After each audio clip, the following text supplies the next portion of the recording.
ఎన్నో చారిత్రక మరియు ప్రాచీన దేవాలయాల వీడియోస్ అందించే ఓరుగల్లు అందాలు ఛానల్ ప్రేక్షకులకు స్వాగతం.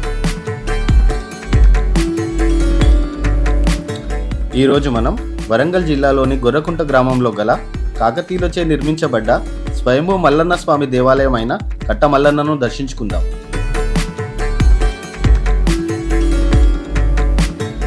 ఈ ఆలయం గొర్రెకుంట చెరువు కట్టకు ఆహ్లాదకరమైన వాతావరణంలో రణగుణ ధ్వనులకు దూరంగా ప్రశాంతంగా ఉంటుంది. చెరువు కట్టకు వెలిసిన దేవుడు అయినందున కట్ట మల్లన్నగా భక్తులు పిలుచుకుంటారు.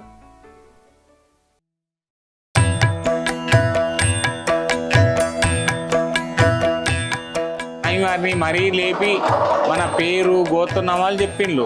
ఇప్పుడు మీరేమైనా అడుక్కోదలుచుకుంటే అమ్మ పేరు ఇట్లా అమ్మ పేరు గొల్లకేతమ్మ, బలిజ మేడలమ్మ, మల్లికార్జున పేరు మీద గుడ్డు గొర్రె పైరు ఉద్యోగం బిజినెస్లు మంచిగా ఉంటే 3 ఏళ్ళక 2 ఏళ్ళక పట్నం వేసి పాలకాయ కొడతా అని మొక్కుతారు. ఇక్కడ ఆచారం.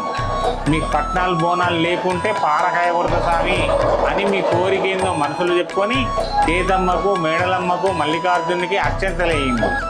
రాంపూర్ అని అక్కడి నుంచి మా తాత 3 తంతెల కింద 3 అంటే 4వ తంతె మా కుమరయ్య అని మన్యం వచ్చిండు. గొర్రెలను మేకలను కొట్టుకొని ఇటు మన్యం వచ్చిండు. మన్యం వచ్చి ఇక్కడ మేపుతా ఉన్నాడు. గొర్రెలు మేకలు మేపుతా ఉంటే ఇక్కడ పుట్ట ఉన్నది. పుట్ట పక్కన బర్రెంక చెట్టు. ఆ బర్రెంక చెట్టు కొమ్మ కొడతాండు. ఇట్లా కొమ్మ కొట్టి మేకలకు వేస్తే మేకలన్నీ మాయమైనాయట. మేకలు మాయమైతే అన్నీ పోయినాయి కదా. నాకు ఆయన జీవనోపాధి మేకలే. అన్నీ ఎట్లా పోయినాయి మరి అని దేవుణ్ణి అడిగిచ్చిండట. దేవుణ్ణి అడిగితే ఇక్కడ కట్టడం పెట్టడం మల్లికార్జున స్వామి వెలిసిండు, నువ్వు ఏలుకుంటానంటే అన్నీ వస్తాయని చెప్పిండట. తప్పకుండా దేవుణ్ణి ఏలుకోవటం అంటే అప్పుడు సంతోషం. ఏలుకుంటానని మొక్కిండు.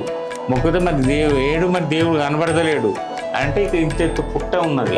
ఈ పుట్టను తీయాలి అని ఆ శివశక్తి చెప్పింది అన్నట్టు. పుట్ట తీస్తే నీకు దేవుడు వెళ్తాడు అని చెప్తే మరి పుట్ట ఎట్లా తీయాలి? గడపర పెడితే తగ్గుదామంటే వద్దు అట్లా తీయద్దు, నీళ్లు తోయాలి అని. ఇదే చెరువు కట్ట. ఈ కింద నీళ్లు కుండ తెచ్చి పోస్తా ఉన్నాడు. ఒకటే పోతా 2 రోజులు 24 గంటలు అట్నే పోతాడు. అది పోసి సొమ్మదిల్లి కింద పడిపోతే ఏంది అని తెలుసుకుంటే ఇట్లా దేవుడు పిలిచిండట. ఇట్లా అయిందంటే నిష్ఠతో ఉన్నాడు కదా. అట్లా వాటిని సొమ్మపడి అందరు రావటం మొదలుపెట్టిండు. ఏమనేది వచ్చిండ్రు, అయ్యా ఇక్కడ కట్ట మీద మల్లికార్జునుడు వెలిసిండట అని రావటం అందరు వస్తే మరి అయ్యా మాకు సంతానం లేదు అని కొంతమంది, ఉద్యోగం లేదు కొంతమంది, పిల్లలు గోదలు పోతే మా ఆవులు పోయినాయి గొడ్లు పోయినాయి అని చెప్తే వస్తాయమ్మా అని ఇట్లా దండం పెట్టుకొని ఆయన బండారి ఇంత పసుపు బండారు పెట్టి ఇట్లా పెట్టి ఆ చిప్పలో బండారు పెట్టి పలానాకి వెళ్ళిపో నీకు గుడ్డు దొరుకుతాయి, పలానాకి వెళ్ళిపో నీ వడ్డు దొరుకుతాయి అని చెప్పి నీకు సంతానం ఇది పిల్లలు పుడతారు అని ఇట్లా బొట్టు పెట్టి బండారు పెడితేనే అయ్యేది. అట్లా అయిన దేవుడే. వాళ్ళు ఏం చేసేది, అప్పుడు డబ్బులు లేవు. జొన్నలు వడ్లు ఏమైనా ధాన్యం పెట్టేది అన్నట్టు. పంట పెడితే ఆ పంటని అమ్ముకుంటూ దాంతో డెవలప్ అయిన దేవుడు అన్నట్టు మల్లికార్జున స్వామి. అట్లా వచ్చింది ఈ ఆచారం. దీన్ని మీరు కట్ట మీద వెలిసింది కాబట్టి కట్టమల్లన్న. ఇక ఇక్కడి నుంచి ఇక్కడ వచ్చిన తర్వాత ఏలుకోవటం ఎట్లా, సంక్రాంతి నుంచి ఉగాది వరకు, సంక్రాంతి మొదలు ఉగాది వరకు ఈయన జాతర జరుగుతుంది. సంక్రాంతి అప్పుడు ఒకటి, శివరాత్రి అప్పుడు ఒకటి, ఉగాదికి ముందొచ్చే ఆదివారం పెద్దపట్నం దేవుని కళ్యాణం. మేదరవైన వంశస్థుల ఇంటి నుంచి దేవుడు ఇక్కడికి తీసుకొచ్చి ఇక్కడ కళ్యాణం పెద్దపట్నం మీద కూర్చుండబెట్టి దేవుని కళ్యాణం చేస్తాం. అదొక కార్యక్రమం జరుగుతుంది ఇక్కడ.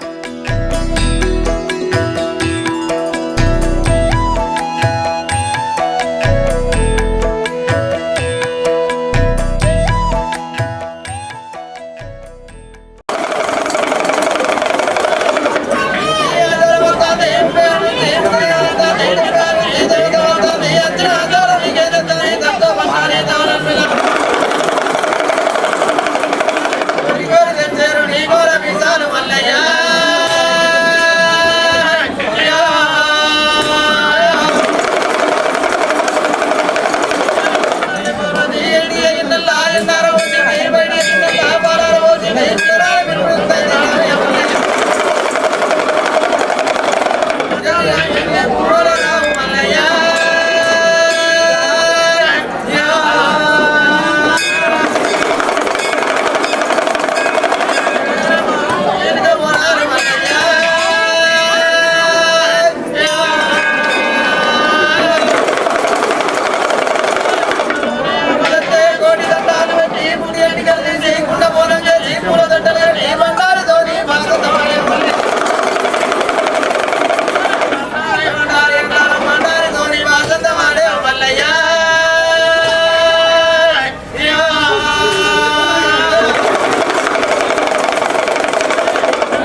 మనం ఆలయంలో స్వామి మల్లన్న మరియు అమ్మవార్లు అయిన గొల్లకేతమ్మ బలిజమెడలమ్మ వారి పాదాలను చూడవచ్చు.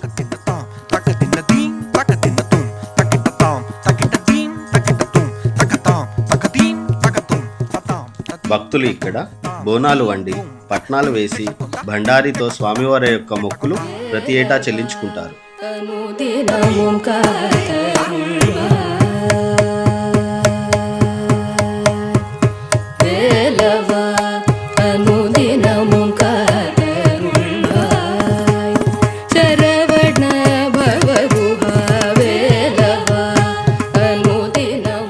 సంక్రాంతితో మొదలై ఉగాది వరకు 11 ఆదివారాలు పట్నం వారాలుగా బహువైభవంగా ఇక్కడ జరపబడతాయి. పెద్ద పట్నంతో ముగుస్తాయి.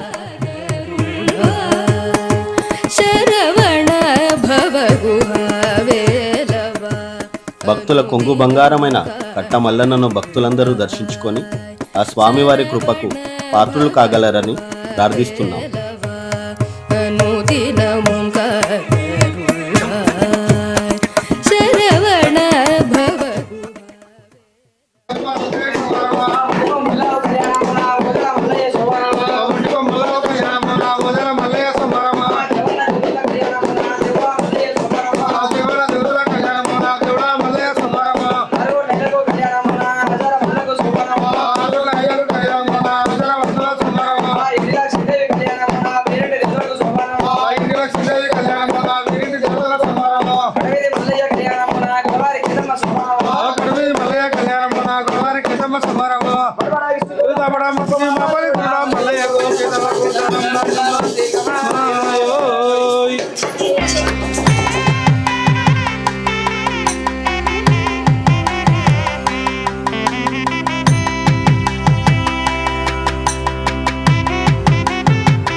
ఇలాంటి మరిన్ని చారిత్రక ఆలయాల కోసం మా ఓరుగల్లు అందాలు ఛానల్ను ఆదరించగలరు.